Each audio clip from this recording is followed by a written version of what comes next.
Priorité au direct de Lourdes, nous voici maintenant à Rome, à l'église luthérienne de Rome, qui est située tout près du palais de la Villa Borghese. Le Saint-Père vient d'arriver dans cette communauté luthérienne où l'on célèbre en allemand et en italien une visite d'amitié entre catholiques et luthériens, une visite marquée sous le signe de l'œcuménisme. Nous allons pouvoir prier avec le pape et nos frères chrétiens protestants luthériens. C'est une communauté qui est depuis une centaine d'années dans cette église, une communauté composée de 500 fidèles qui sont pour la plupart d'origine allemande ou mariés à des Italiens. C'est le troisième pape qui vient rendre visite et prier avec cette communauté après Saint Jean-Paul II en 1983 et Benoît XVI en 2010. Alors cette prière du soir est célébrée selon le rite luthérien, en allemand et en italien. Et nous prierons avec des cantiques de la grande tradition de la musique protestante, des compositeurs comme Heinrich Schütz, Félix Mendelssohn ou Jean-Sébastien Bach. Bien entendu, nous portons dans notre prière ce soir non seulement cette rencontre entre catholiques et protestants luthériens, mais nous portons aussi dans notre prière toutes les victimes des attentats de Paris de vendredi soir dernier.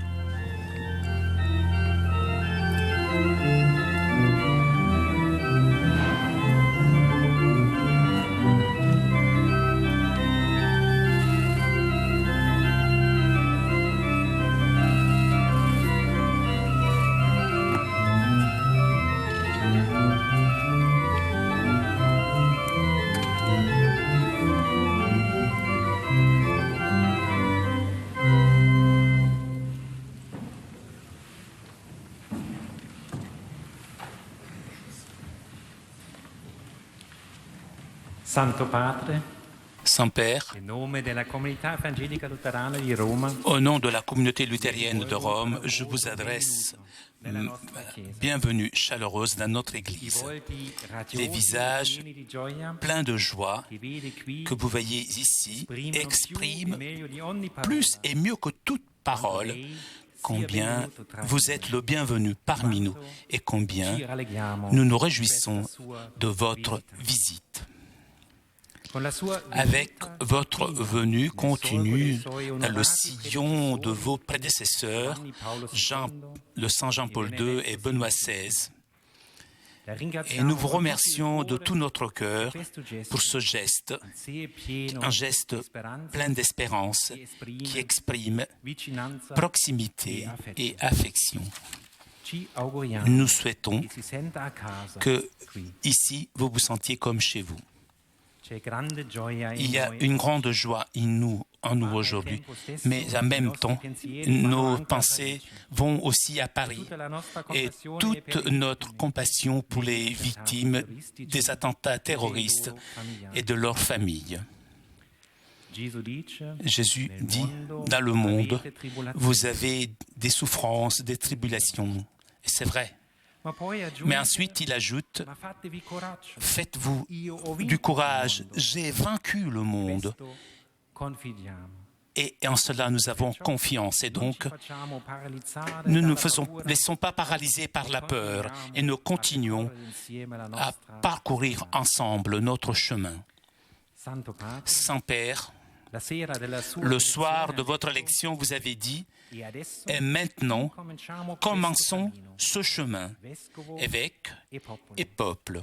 Ce chemin de l'Église de Rome, qui est celle qui préside dans la charité toutes les églises.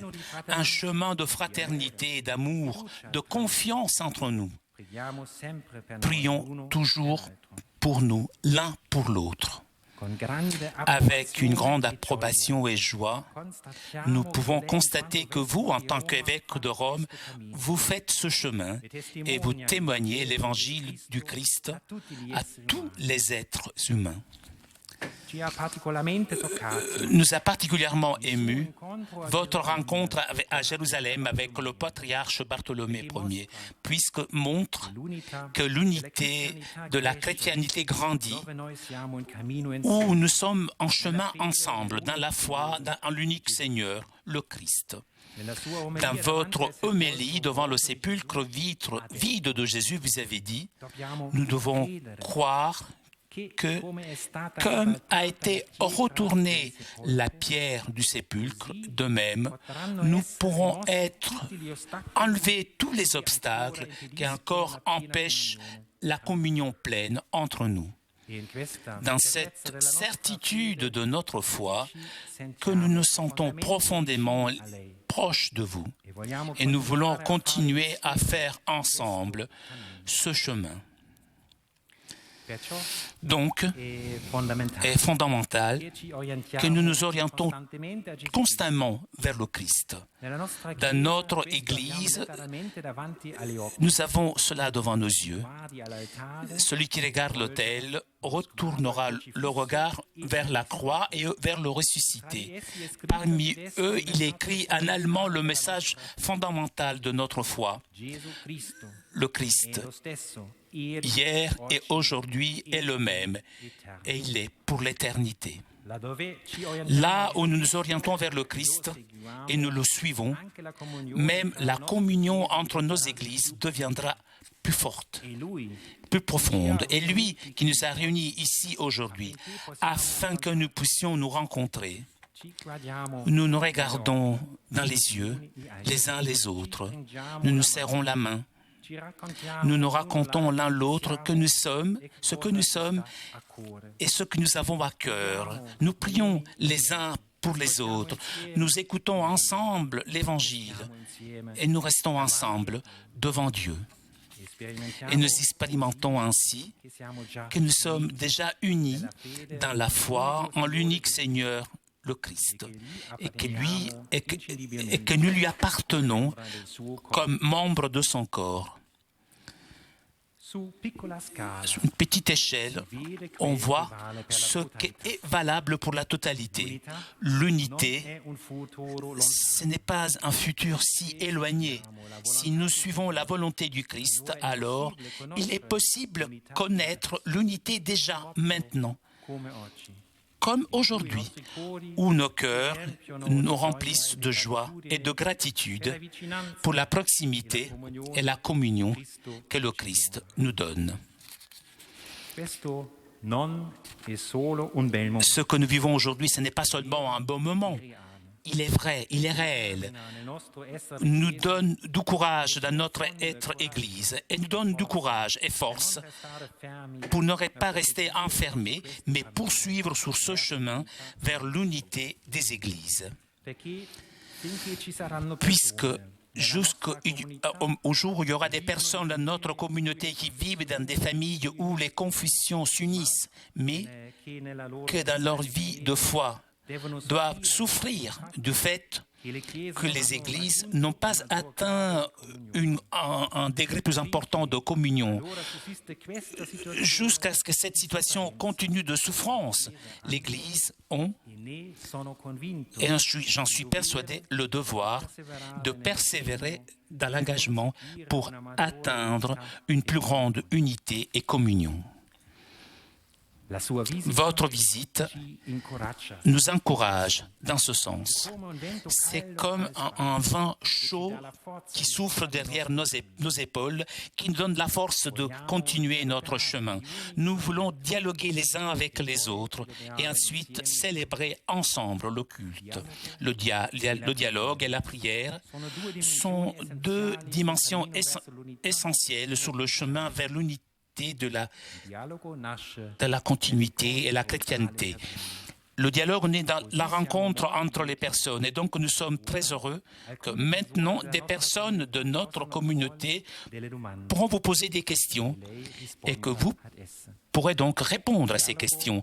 Le dialogue est toujours un événement important. Les résultats, on ne les connaît pas d'avance, mais le dialogue peut donner quelque chose. Et c'est justement que je souhaite à nous tous, que la rencontre d'aujourd'hui nous transforme et que nous revenions à notre vie quotidienne renforcée et serein. Et maintenant, commençons avec le dialogue.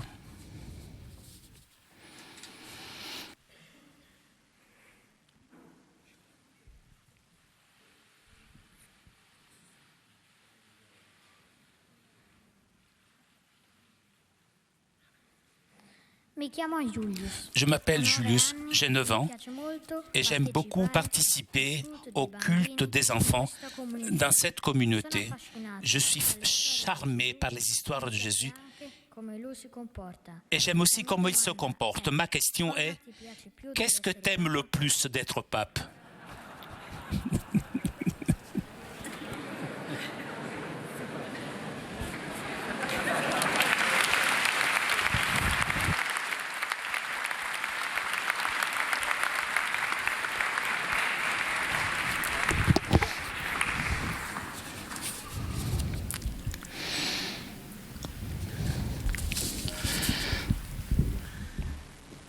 La réponse est simple. Ce que j'aime. Si je te pose la question, qu'est-ce que tu aimes plus que le repas ? Tu diras le gâteau, le dessert, ou alors. Mais il faut tout manger. Qu'est-ce que j'aime le plus ? Sincèrement, être curé.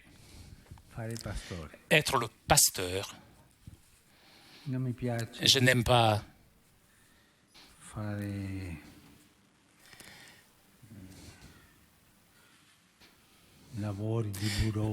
j'aime pas la bureaucratie, tout ce qui c'est ce travail de bureaucrate, je n'aime pas. Je n'aime pas des interviews protocolaires. Cette interview n'est pas protocolaire. C'est un entretien familial et j'aime. Mais je dois le faire. Qu'est-ce que j'aime le plus ? Être curé.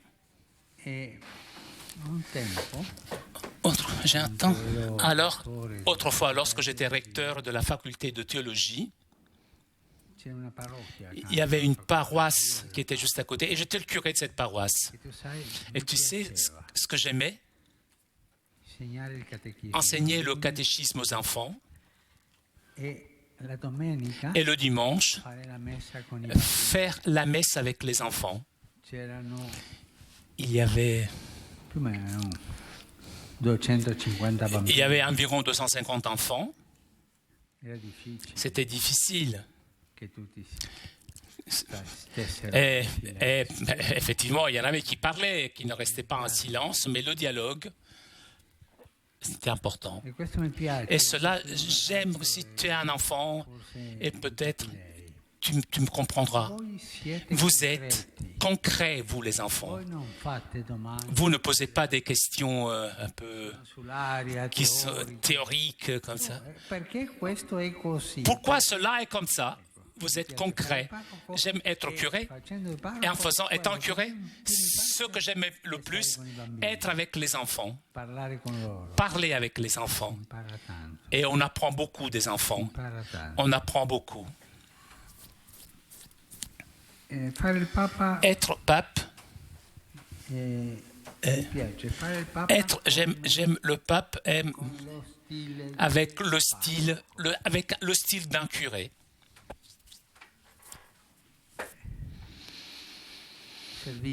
Service. J'aime bien donc lorsque je rends visite aux malades,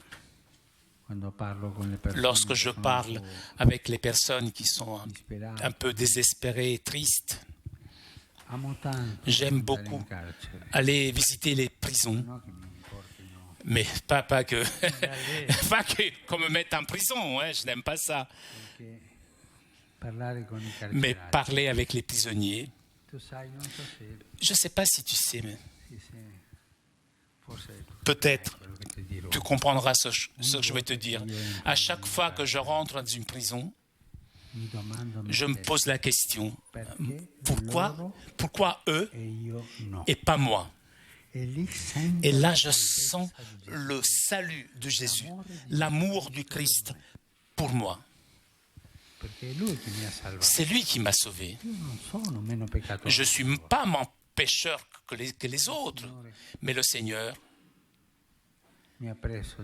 m'a pris par la main. Et ça, je le ressens. Et lorsque je vais dans des prisons, je suis heureux. Être pape et être évêque, le curé, le pasteur. Si un pape ne fait pas l'évêque, si un pape n'est pas curé ou le pasteur, il est peut-être intelligent, une personne très importante. Il a peut-être beaucoup d'influence dans la société. Mais je pense qu'en son cœur, il n'est pas heureux. Je ne sais pas si j'ai répondu à ta question. Hein?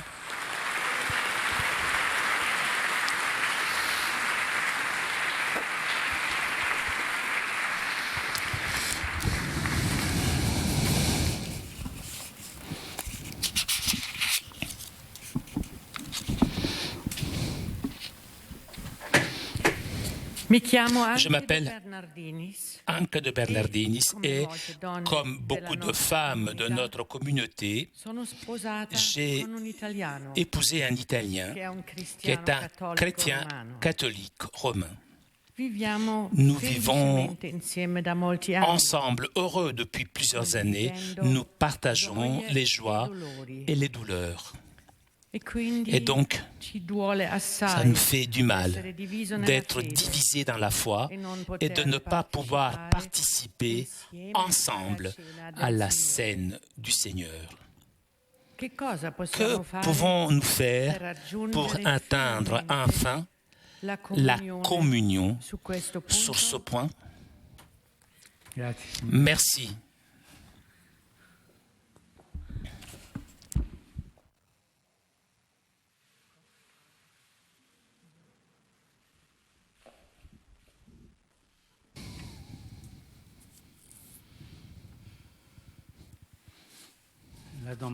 La question sur le partager le banquet, la scène du Seigneur, ce n'est pas facile de vous répondre, surtout devant un théologien comme le cardinal Casper. J'ai peur.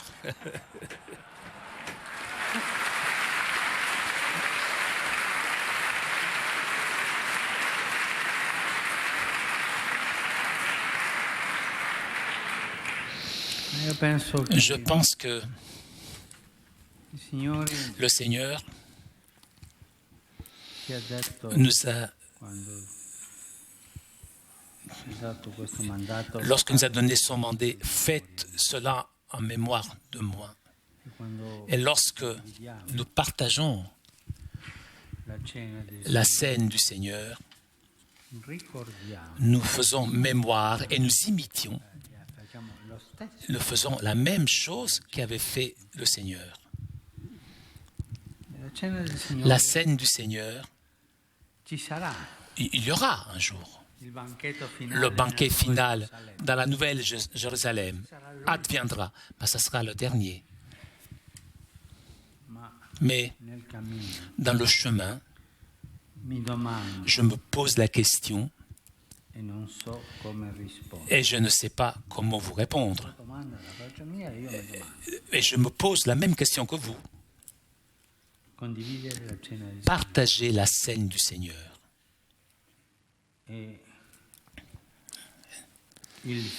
C'est le but, l'objectif d'un chemin. C'est une sorte de viatique pour marcher ensemble? Je vous pose la question. Je laisse cette question aux théologiens. C'est vrai. D'une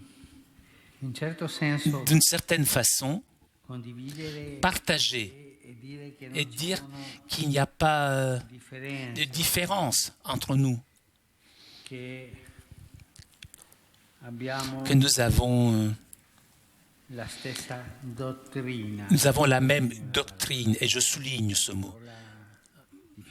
C'est un mot difficile à comprendre, mais je me pose la question. Mais nous n'avons pas le même baptême.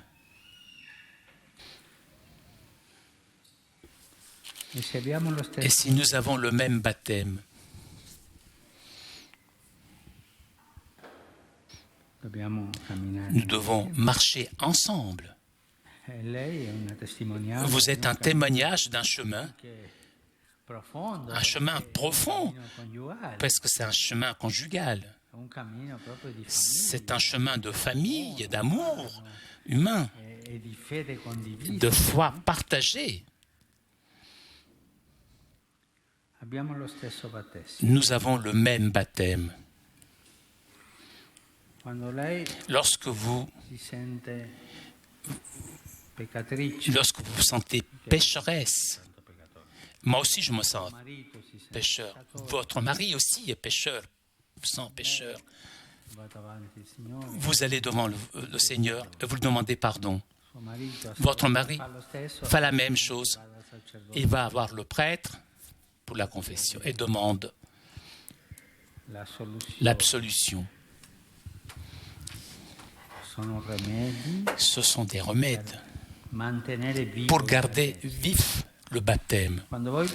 Lorsque vous priez ensemble, ce baptême grandit, devient fort. Lorsque vous apprenez à vos enfants qui est Jésus, pourquoi il est venu Jésus, ce qu'il nous a fait Jésus, vous faites la même chose en langue luthérienne ou en langue catholique, c'est la même chose.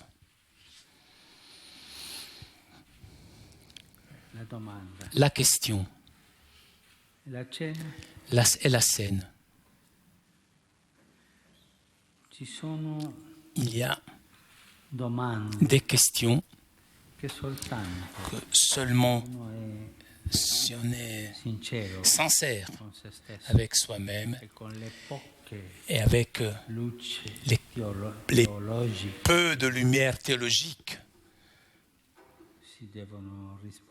qu'on doit répondre. La même chose. Voyez, vous voyez vous-même.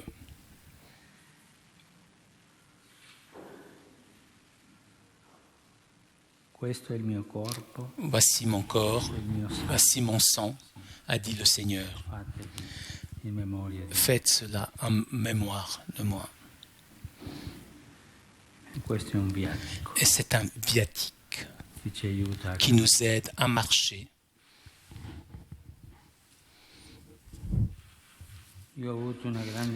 J'ai une grande amitié avec un évêque.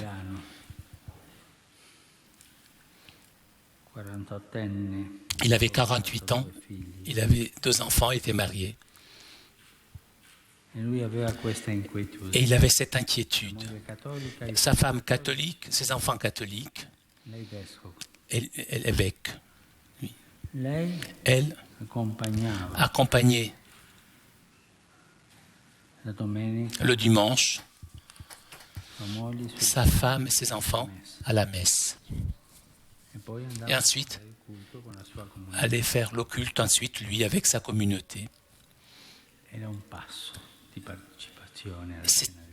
C'était un pas de participation à la scène du Seigneur.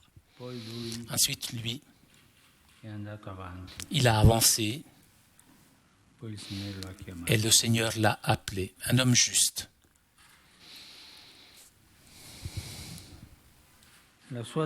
Sa question,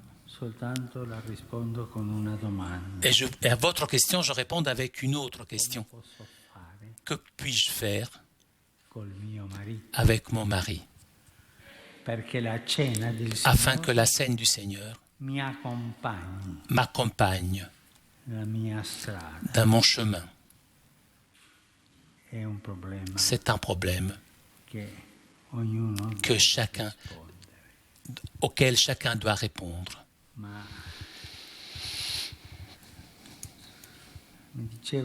Mais un pasteur, un ami me racontait, me disait, mais nous croyons que le Seigneur est toujours là, à jamais.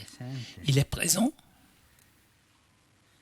Vous croyez que le Seigneur est présent? Quelle est la différence? Les explications, les interprétations. La vie est plus grande que les explications et les interprétations. Faites toujours référence au baptême. Une foi, un baptême, un Seigneur. C'est ça qui nous dit Paul. Et vous en tirez les conséquences. Je n'oserais jamais de donner la permission de faire cela. Ce n'est pas de ma compétence, ce n'est pas à moi de le faire. Un baptême, un Seigneur, une foi, parlez avec le Seigneur et avancez.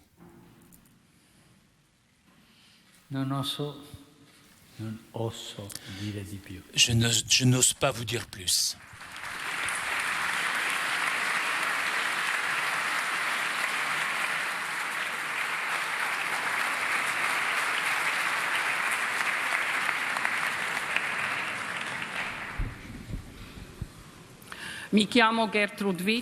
J'appelle Gerd Mittler, je viens de la Suisse, je suis la trésorière de cette communauté et je suis engagée dans notre projet pour les réfugiés. Porte le nom de Orsacchiotto, ours en peluche donc, et nous aidons 80 mamans et leurs petits-enfants venus à Rome de l'Afrique du Nord. Nous voyons la misère et nous essayons d'aider, mais nous savons aussi que les possibilités ont une fin et s'arrêtent. Que pouvons-nous faire en tant que chrétiens afin que les personnes ne se résignent pas et ne bâtissent pas de nouveaux murs?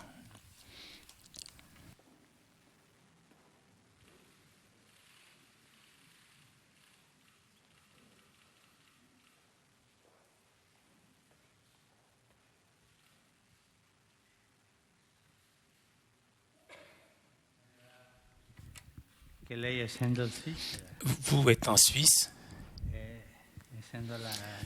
et vous êtes la trésorière. Vous avez tous les pouvoirs.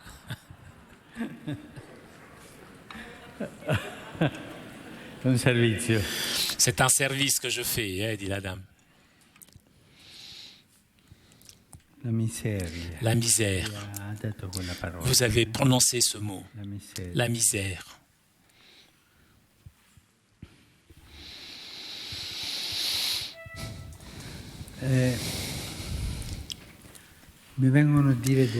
Je voudrais dire deux choses. D'abord, les murs. L'homme, de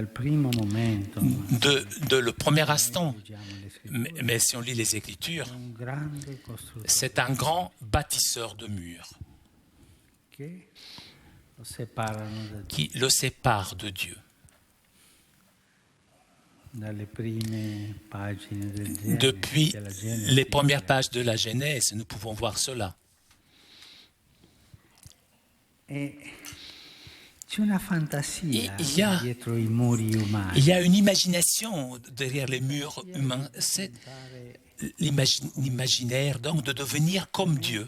Pour moi, Le mythe, pour dire avec des mots techniques, donc de diriger la tour de Babel est justement l'attitude de l'homme et de la femme qui construisent des murs. Construire un mur et dire « nous sommes les puissants, vous dehors ». Mais dans ce « nous sommes les puissants et vous dehors », il y a l'orgueil, la recherche du pouvoir, l'attitude proposée dans les premières pages de la Genèse. Vous serez comme Dieu. Faire un mur, bâtir un mur, et pour exclure, va dans cette direction. La tentation, si vous mangez ce fruit, vous serez comme Dieu. La tour de Babel, il y a une chose, peut-être, vous l'avez déjà entendu, je le répète, mais il y a un Midrash écrit en 1200, plus ou moins, à l'époque de saint Thomas d'Aquin, voilà. Un rabbin juif, donc, qui expliquait aux siens, dans la synagogue,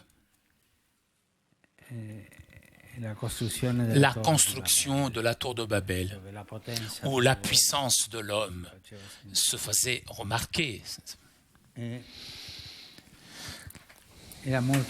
C'était très difficile, très coûteux, donc, puisqu'on devait faire la chaux, donc, et l'eau n'était pas toujours à côté, chercher de la paille, préparer tout cela, couper, faire sécher tout ça, ensuite faire sécher, les mettre dans le four et finalement monter. Et les ouvriers prenaient tout cela. Si tombait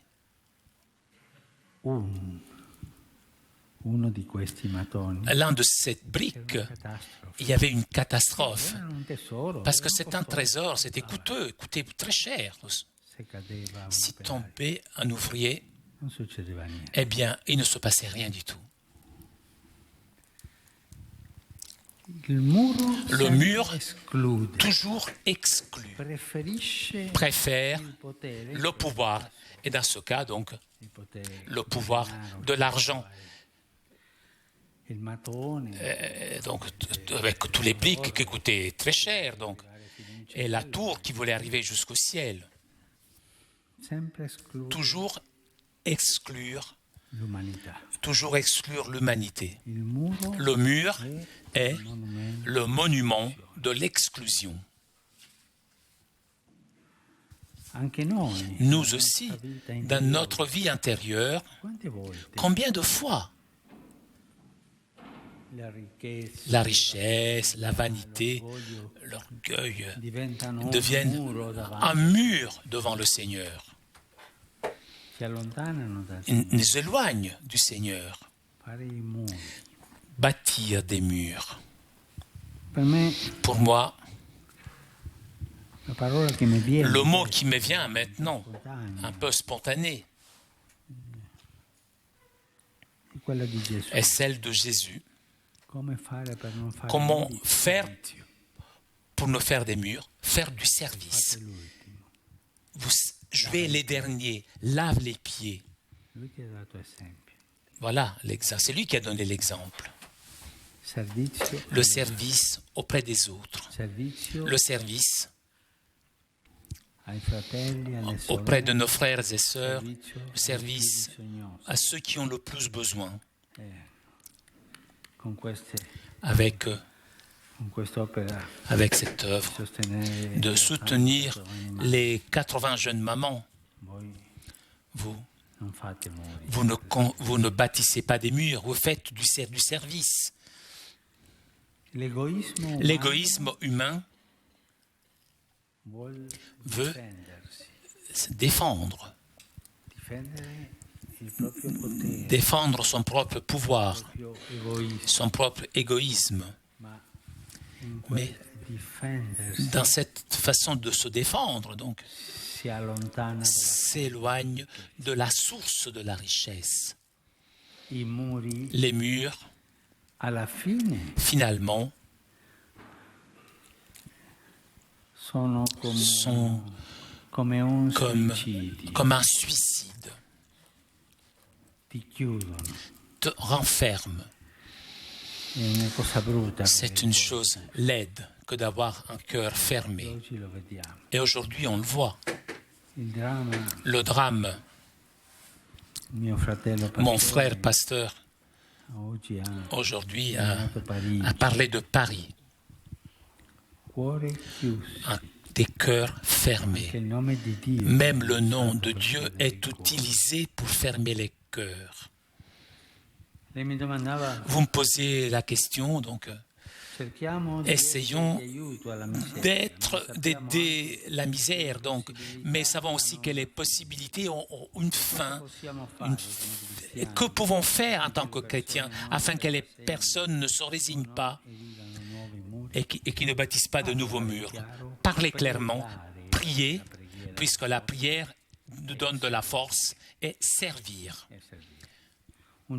Un jour, Sainte Thérèse de Calcutta, on lui a posé la question, mais toi, cet effort que tu as, seulement pour faire mourir avec dignité ces gens à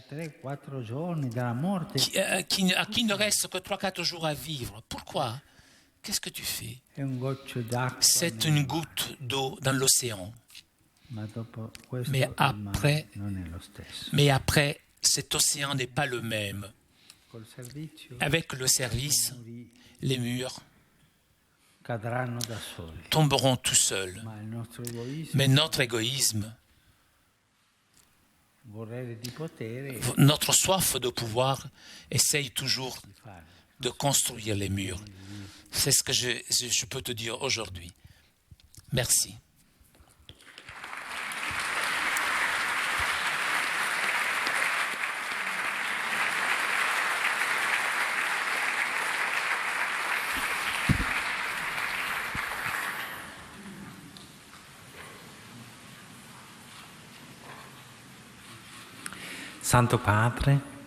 Saint-Père, nous vous remercions pour ce dialogue vif et stimulant.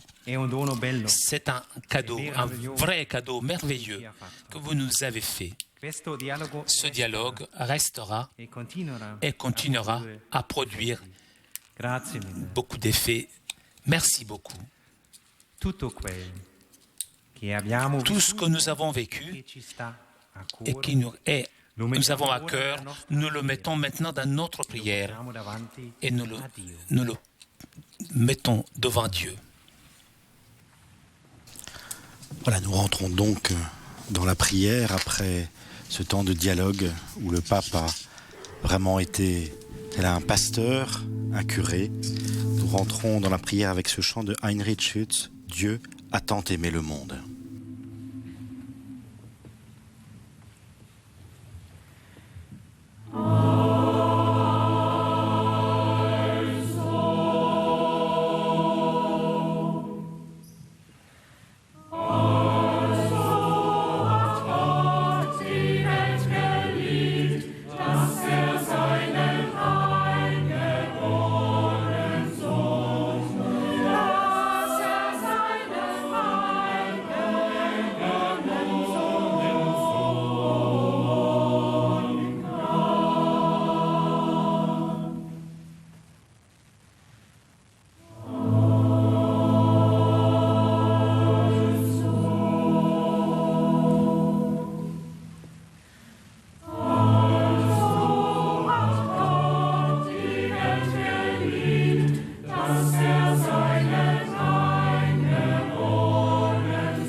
sondern das ewige Leben, das ewige Leben, das ewige Leben, das ewige Leben haben. Auf das alle, die an ihn glauben, nicht verloren werden. Auf das alle, die an ihn glauben, nicht verloren werden, sondern das ewige Leben, das ewige Leben, das ewige Leben, das ewige Leben haben. Das ewige Leben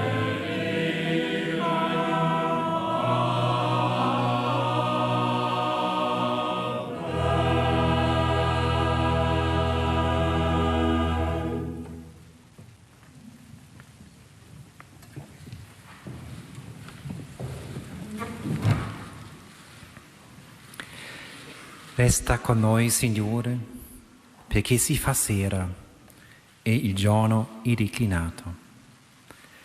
Ascoltiamo il Vangelo di questa domenica, tratto dal Vangelo secondo Matteo, capitolo 20. De l'évangile de Jésus-Christ selon saint Matthieu au chapitre 25.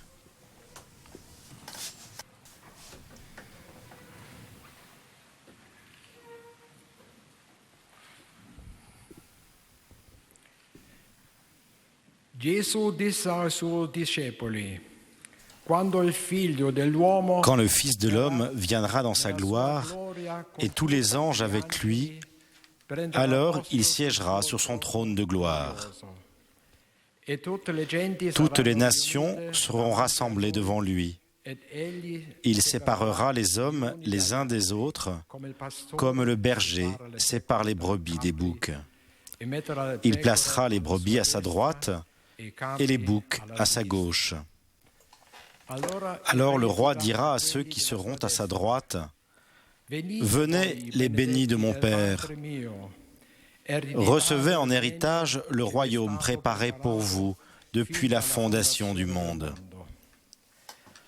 Car j'avais faim et vous m'avez donné à manger. J'avais soif et vous m'avez donné à boire. J'étais un étranger et vous m'avez accueilli.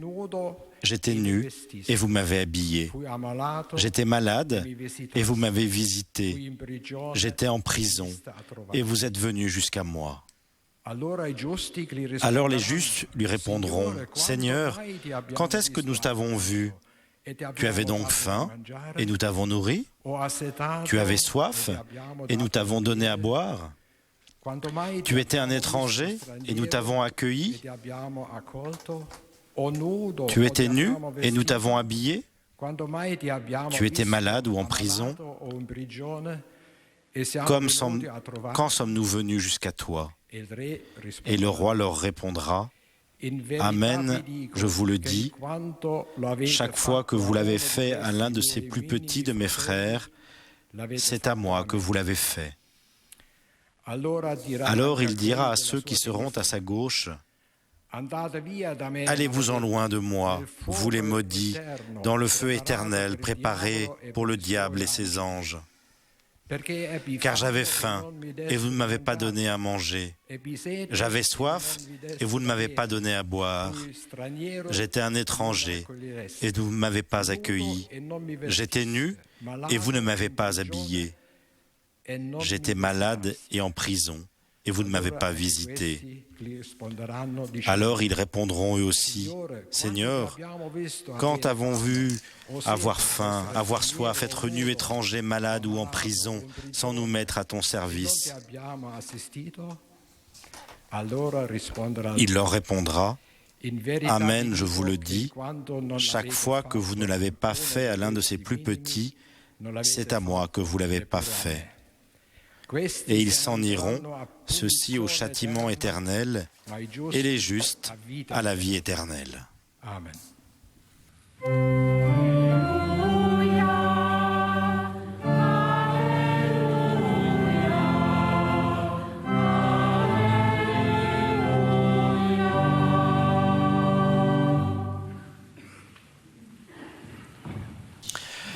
Le pape François va maintenant nous donner sa méditation après la lecture de cet évangile dans cette paroisse luthérienne de Rome pour cette rencontre œcuménique.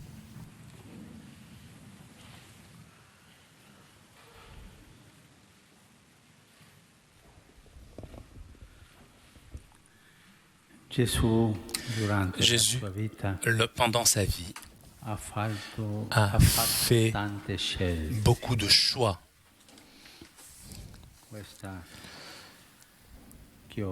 Celle qu'aujourd'hui nous avons entendue,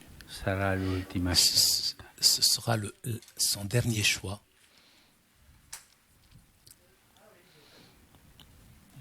Jésus a fait beaucoup de choix. Les premiers disciples, les malades qui guérissaient, la foule qui le suivait. Le suivait pour écouter, puisqu'il parlait comme quelqu'un qui a de l'autorité et pas comme leur docteur de la loi qui se pavanait. Donc, nous pouvons lire cela, qui étaient ces gens, deux chapitres, dans le chapitre 23 de Saint Matthieu. Il avait authenticité chez le Christ et ces gens le suivaient. Jésus, avec amour, faisait ses choix. Et aussi les corrections aussi. Lorsque les disciples se trompaient dans leur méthode, disons, faisons qu'ils viennent du feu du ciel. Vous ne savez pas quel est votre esprit. Ou lorsque une maman comme Saint Jean allait demander au Seigneur, je voudrais te demander une faveur, que mes deux enfants, le moment de ton royaume, que l'autre soit à gauche et l'autre à droite, il corrigeait ces choses. Toujours, il guidait, il accompagnait. Et après la résurrection, ça fait beaucoup de tendresse.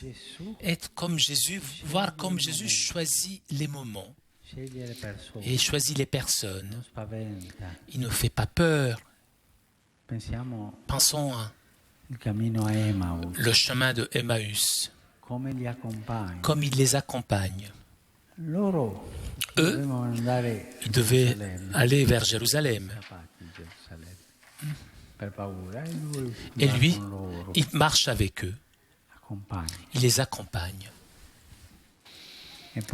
Ensuite, il se montre. Il le récupère. C'est un choix de Jésus. Ensuite, le grand choix qui m'émeut toujours lorsqu'il prépare les noces du Fils et dit « Allez vers les chemins et portez les aveugles, les boiteux avec les bons et les méchants. » Jésus a toujours choisi. Ensuite, le choix de la brebis égarée. Il ne pense pas à l'argent.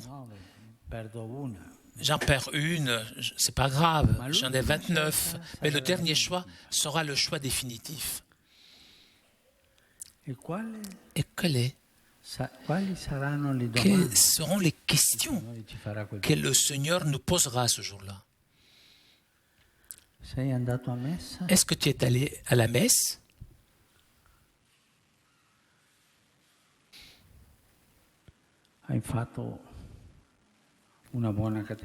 Est-ce que tu as fait une bonne catéchèse? Non. Les questions sont sous les pauvres. Puisque la pauvreté est au centre de l'Évangile.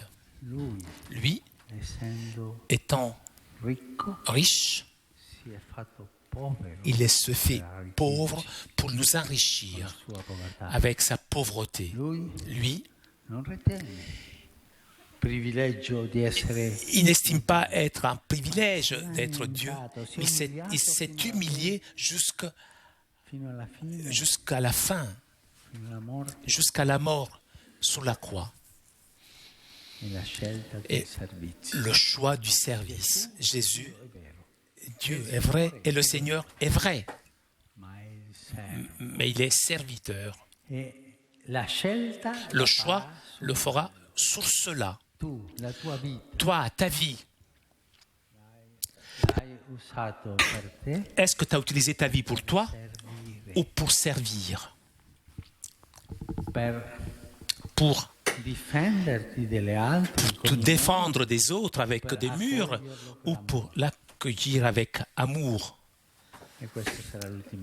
Et voilà le dernier choix de Jésus. Il nous dit beaucoup sur le Seigneur, cette page de l'Évangile. Et je peux vous poser la question, mais nous, luthériens catholiques, de quel côté serons-nous? À droite ou à gauche? Il y a eu des temps mauvais entre nous, ouais.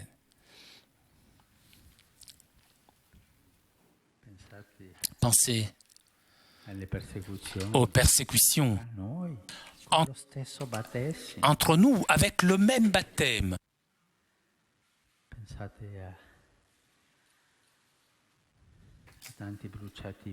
Pensez à toutes ces personnes brûlées vives.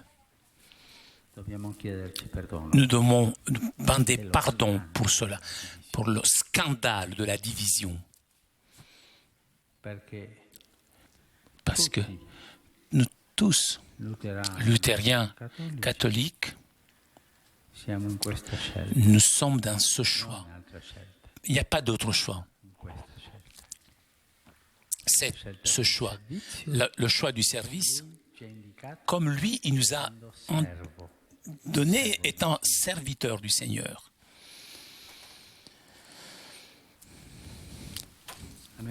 J'aime, pour terminer,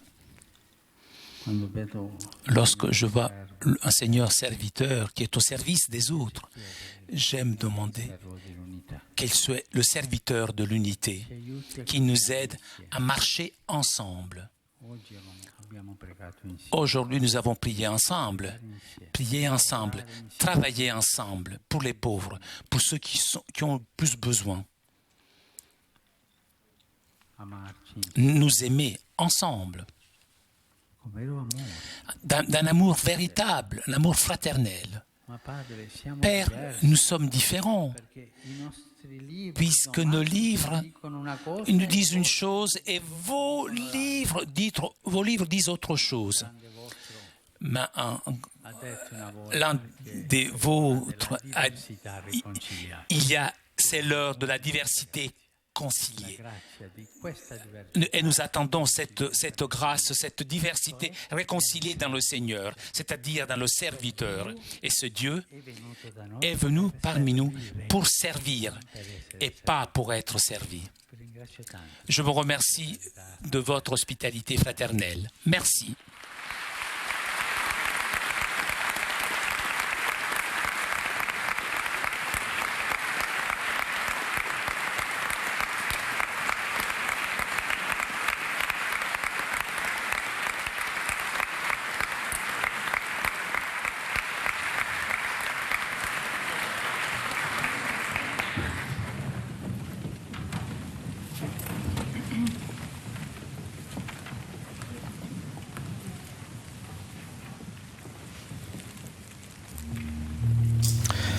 Dans ta bonté, Seigneur, accorde-nous la paix.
Preghiamo.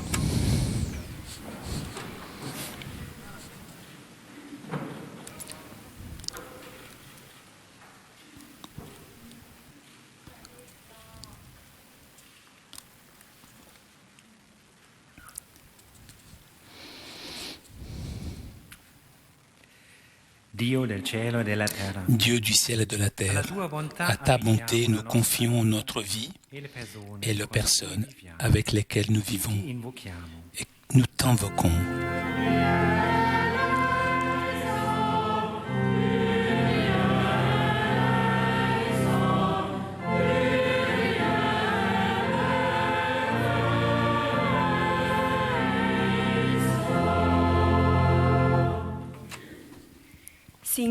Seigneur, notre Dieu, nous te prions pour tous les enfants du monde. Protège-les, fais qu'ils grandissent sans crainte et donne-leur confiance en la vie.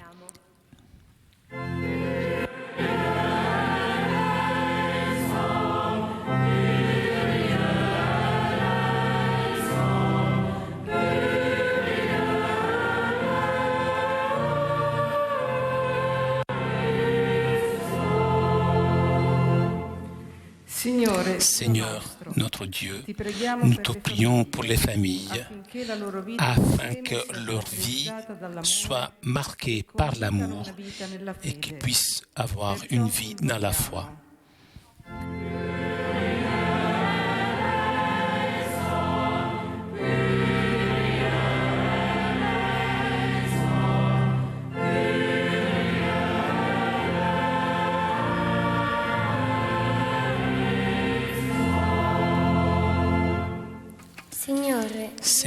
notre Dieu, nous te prions pour notre planète, la Terre.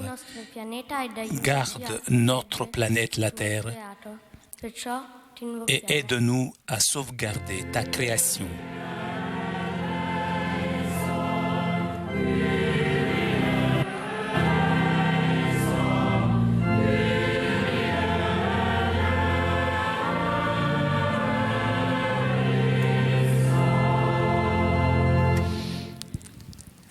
Seigneur, notre Dieu, nous te prions pour les pauvres, pour les réfugiés. Fais-leur sentir ta proximité et aide-nous à être à leur côté et à soulager leur misère.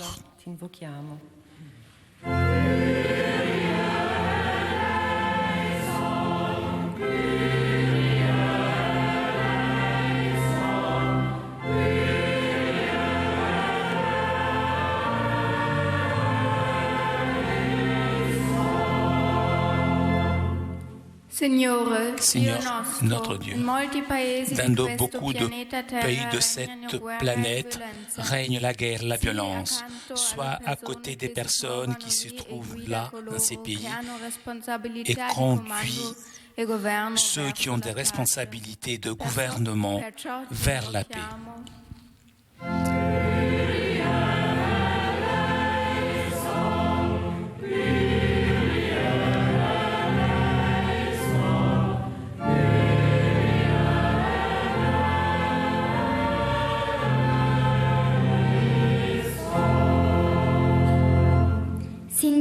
Seigneur, Dieu de bonté, garde, encourage et bénis Pape François, évêque de Rome, et aide lui et tous les autres serviteurs de ton Église à trouver toujours une plus grande communion.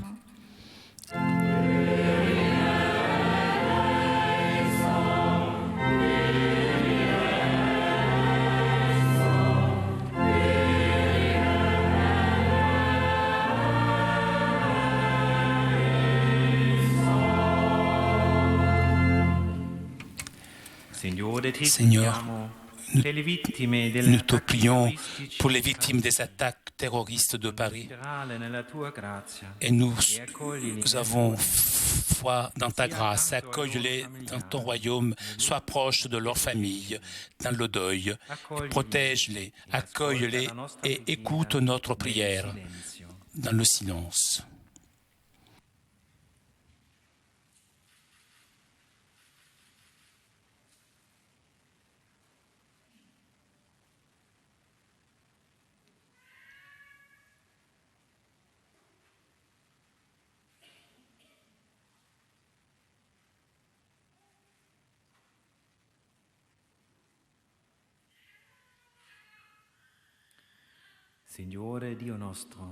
Seigneur, notre Dieu, tu réunis ce qui est divisé et gardes en unité ce que tu as uni. En toi seulement nous plaçons notre espérance et notre confiance. Pour toi soit louange, honneur et gloire. Amen.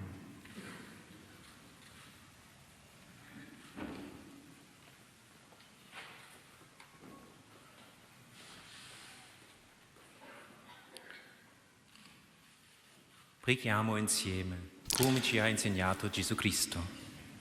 Le pasteur nous invite maintenant à prier la prière du Notre Père, comme nous l'a enseigné le Christ. Venga il tuo regno, sia fatta la tua volontà, come in cielo, così in terra. Dacci oggi il nostro pane quotidiano, e rimetti a noi i nostri debiti, come anche noi li rimettiamo ai nostri debitori. E non indurci in tentazione, ma liberarci dal male, poiché tuo è il regno, la potenza e la gloria nei secoli dei secoli. Amen.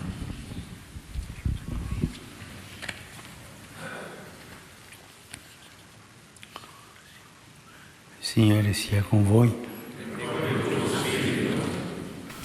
Padre, Père, tu che puoi tutto, toi que tu peux tout, accorde dans ta bienveillance d'être un cœur uni et une âme seule pour témoigner au monde la mort et la résurrection de ton Fils. Donne-nous d'être renforcés par ton Esprit Saint et construire la paix. La benedizione di Dio Onnipotente, Padre e Figlio e Spirito Santo, descenda su per voi e rimanga sempre.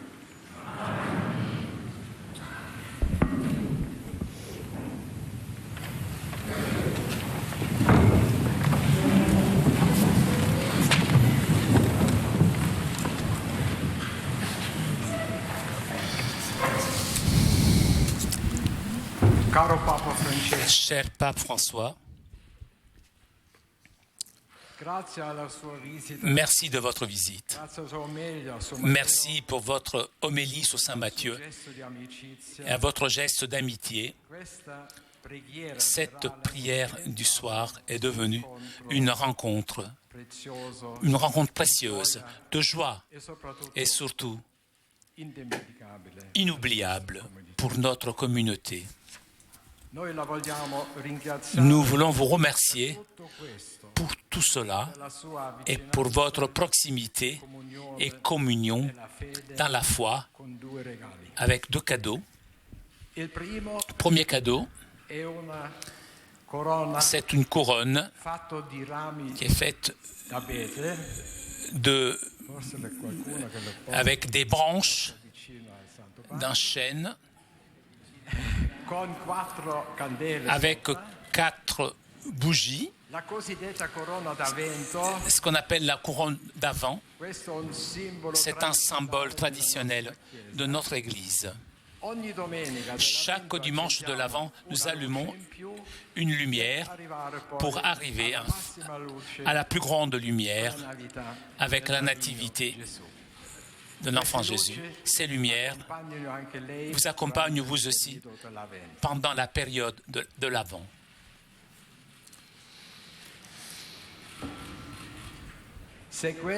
En suivant les paroles de votre homélie sous Saint Matthieu, nous voulons donner un petit peu de lumière aussi aux personnes qui sont dans le besoin, les personnes pauvres, dont notre communauté prend soin. Pour eux, nous organisons un dîner festif avant Noël dans cette église. Le deuxième cadeau, ce sont les enfants qui ont préparé ce cadeau, les enfants de notre communauté. C'est un tableau avec les marques, avec les mains de chacun d'entre eux, avec des vœux, de souhaits pour vous. Même nous, de la communauté, nous nous associons à nos enfants pour tous les vœux pour vous, avec tous nos remerciements pour votre visite. Que Dieu vous protège sur votre chemin. Merci.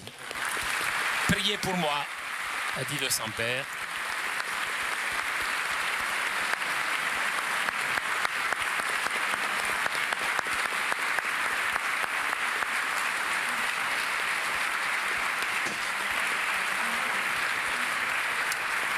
Et c'est dans cette atmosphère familiale, d'ailleurs, la phrase du psaume qui avait été choisie pour illustrer le livret liturgique des fidèles était le premier verset du psaume 132. Il est bon, il est doux pour des frères de vivre ensemble et d'être unis. Voilà, c'est ce que nous avons vécu ce soir ici à Rome dans la prière. Et vous avez vu que le drame, les attentats épouvantables, les assassinats de vendredi soir ont aussi touché le cœur des Romains, puisque les victimes ont été portées dans la prière ce soir.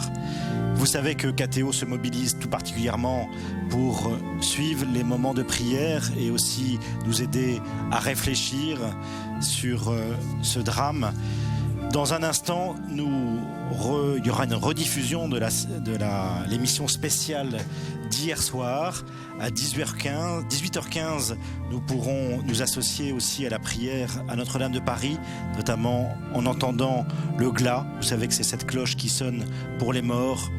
Et à 18h30, il y aura la messe pour les victimes célébrée par le cardinal 23. À 21h, il y aura une deuxième édition spéciale ce soir, une édition exceptionnelle avec entre autres Monseigneur Ravel et puis Tarek Obrou, le recteur de la Grande Mosquée de Bordeaux. Un dialogue interreligieux pour vivre ces événements. Merci de votre fidélité. Nous quittons Rome maintenant. Nous retournons à la réflexion sur les événements de ce drame, en ce deuil national que nous vivons tous ensemble. Merci.